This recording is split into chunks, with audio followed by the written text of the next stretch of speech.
नमस्कार। NCERT solutions में हम क्लास 8 के मैथ्स के चैप्टर नंबर 5 डाटा हैंडलिंग के इंट्रोडक्शन में आज पार्ट नंबर 4 को करेंगे।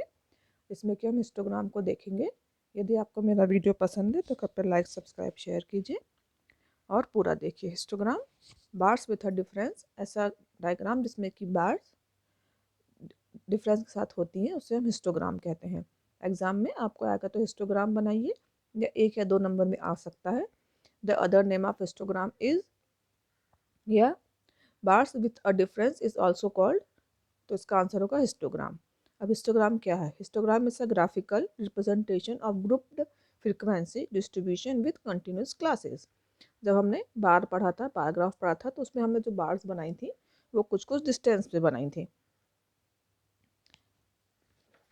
इस तरीके से ये हमारा बारग्राफ था। जब हमने बारग्राफ पढ़ा था तो हमने इस तरीके के साथ बारग्राफ बनाया था। अब हमें क्या करना है, बिगर किसी गैप के हम जो डायग्राम बनाते हैं उसे हम हिस्टोग्राम कहते हैं। तो इसमें क्या है, ऐसा चार्ट या ग्राफ जिसमें कि जो हमारी फ्रीक्वेंसीज को कि हम ग्रुप्ड कर चुके हैं उसको हम कंटिन्यूस क्लासेज में बांटते हुए उसका हम ग्राफ बनाते हैं। हिस्टोग्राम एक ऐसा ग्राफ है जो कि समूहीकृत मतलब ग्रुप्ड किए गए डाटा को लगातार क्लास के रूप में दिखाता है। इसके लिए हमें क्लास इंटरवल दिए जाते हैं और उनकी फ्रिक्वेंसी दी जाती है। क्लास इंटरवल 0 से लेकर 10, कल मैंने बताया था 10 से लेकर 20 तक। This is the lower class, upper class, और या अपर लिमिट या लोअर लिमिट। और इसका जो पहले वाला नंबर है, जैसे 0 से लेके 9 तक के नंबर इसमें आते हैं। पर इसमें क्या है, ये वाला चार्ट जो मैंने लिया है ये है marks of 60 students in a maths.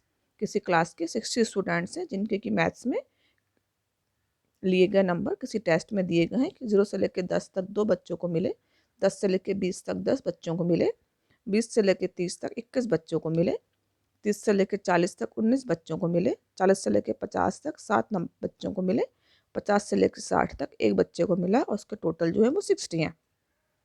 इसने आपको बना बनाया ग्राफ दिया हुआ है। अगर आपका वो 60 नंबर दे के आपको वो चार्ट बनाने को बोलेगा तो बीच में आपको पहले टैली मार्क्स बनाते हुए चार्ट बनाना पड़ेगा। उसके लिए आपको याद रखना पड़ेगा जो 0 से लेकर 9 तक के नंबर है वही 0 से लेकर 10 तक ग्रुप में आएंगे, 10 आगे वाले ग्रुप में जाएगा जहाँ पे लोअर लिमिट शुरू हो रही है।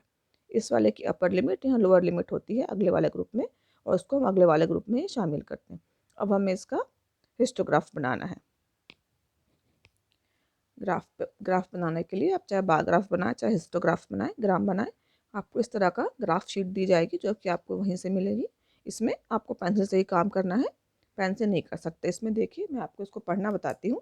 यह देखिए इसमें ये ये जो मोटी मोटी लाइन है 1 2, ये जो मोटी मोटी ग्रीन लाइन है इसको बीच में 10 डब्बों में बांटा गया है। 1 2 3 4, जो बीच की जो मोटी लाइन है 5 पे ख़त्म होती है। जैसे हम स्केल के साथ डिवीज़न करते हैं, ये हमें काउंटिंग करने में आसानी होती है, इसलिए हमें इसको ध्यान रखते हुए ही बनाना होता है। इधर हम एक्स एक्सिस खींचते हैं, उधर हम वाई एक्सिस खींचते हैं। यहाँ पे हम जो चार्ट होता है उसका हमें नाम लिखना होता है कि आप चार्ट किस चीज़ का बना रहे हैं, और इधर आप जो भी जिस चीज़ का भी आप चाहे फ्रिक्वेंसी लिख रहे हो तो फ्रिक्वेंसी किस चीज़ की है वो लिखेंगे, और यहाँ पर जो आपका दूसरी चीज़ है वो लिखेंगे। जैसे कि हमारा ये वाला जो चार्ट है ये मैंने बना के रखा हुआ है।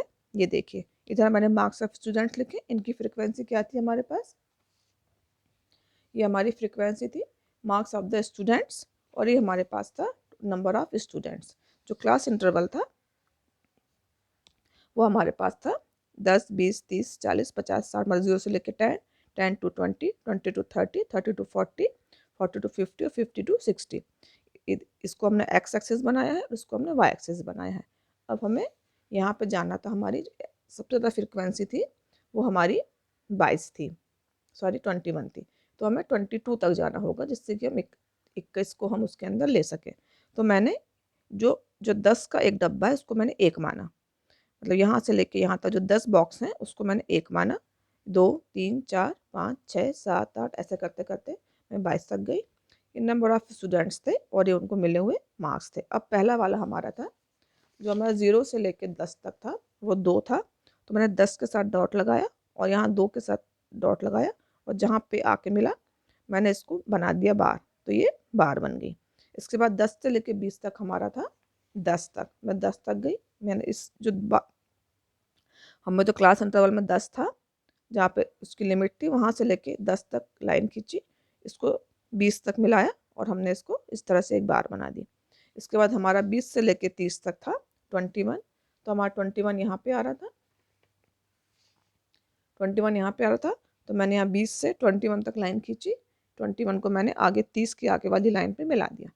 इस तरह 30 से लेके 40 तक हमारा 19 था, तो मैंने इसको 19 तक लाइन खींचते हुए मिला दिए। 40 से लेके 50 तक 7 था, तो ये मैंने 7 तक लाइन खींची और मैंने इसको यहाँ पे मिला दिया, और 50 से लेके 60 तक एक था, तो मैंने यहाँ पे इस तरह से इसको बना दिया। यह है हिस्टोग्राम, जो कि चिपका हुआ। अगर हम बार ग्राफ बनाते तो वो अलग अलग बनता है। यही इसका डिफरेंस एग्जाम में आपको बनाने के लिए आएगा। यह हो सकता है कि इससे आपको रिलेटेड क्वेश्चंस भी आए। क्वेश्चन कैसे आएंगे? What is the size of class interval, what is the upper limit, what is the lower limit, lowest limit, what is the which class is the lowest frequency, which class is the highest frequency. इस तरह से आपको छोटे छोटे questions आएंगे, जो 5 या 6 number का पूरा ग्राफ बनेगा, जिसमें आपको ग्राफ भी बनाना होगा और क्वेश्चंस के आंसर भी लिखने होंगे। इसके बाद हम देखते हैं difference between bar graph and histograph. ये आपको लिखने के लिए आएगा या नहीं भी आ सकता है, पर अगर ये कंपेरिजन में आ सकता है कि बीच कि बार ग्राफ के पास क्या है और हिस्टोग्राम के पास क्या है। इस तरह आपको अगर आप डिफरेंस याद कर लेंगे तो आसानी रहेगी। जब भी आप किसी चीज़ का डिफरेंस करते हैं, चाहे मैथ्स में चाहे साइंस में, ये ज़रूरी है कि आप उसको बेस डायग्राम जरूर बनाएं। मैथ्स में सारे मार्क्स फिनिशिंग है और उसको रिप्रेजेंट करने के ही होते हैं। मैक्सिमम बच्चों को मैथ आता है, पर कम ज़्यादा इसलिए होता है क्योंकि उनके प्रेजेंटेशन का तरीका कम ज़्यादा होता है। तो बार ग्राफ पहला क्या है? It represent the categorical data. इसमें हम डाटा को कैटेगराइज करते हैं, जैसे कि क्रिकेट, फुटबॉल, टेनिस, और उसके बाद हम इसको शो करते हैं। इसमें हम क्या करते हैं? द क्वांटिटी ऑफ डाटा, ये हमें क्वांटिटी बताता है। It has equal space between each pair of consecutive bar. इसकी जो बार है, ये कंजिक्यूटिव मतलब लगातार बार्स के बीच में ये जो डिफरेंस है यहाँ से लेके यहाँ तक का, ये बराबर होता है और इनके बीच में कोई डिफरेंस ही नहीं होता। It has no space between consecutive bars. इसका है the height of bar show frequency. ये जो दिखा रही है जहाँ पे ख़त्म होती है, ये इसकी फ्रिक्वेंसी दिखाती है, और इसकी फ्रिक्वेंसी दिखाती है जो इसकी चौड़ाई है, क्योंकि क्लास इंटरवल के साथ चलता है। The width of the bars are same. इसकी जो विथ है ये सेम होती है, पर इनकी जरूरी नहीं है कि सेम ही होगी, कम ज़्यादा भी हो सकती है, क्योंकि ये इसके साथ निर्भर रहती है। इसके साथ ही कल हम पाई चार्ट के बारे में पढ़ेंगे। धन्यवाद।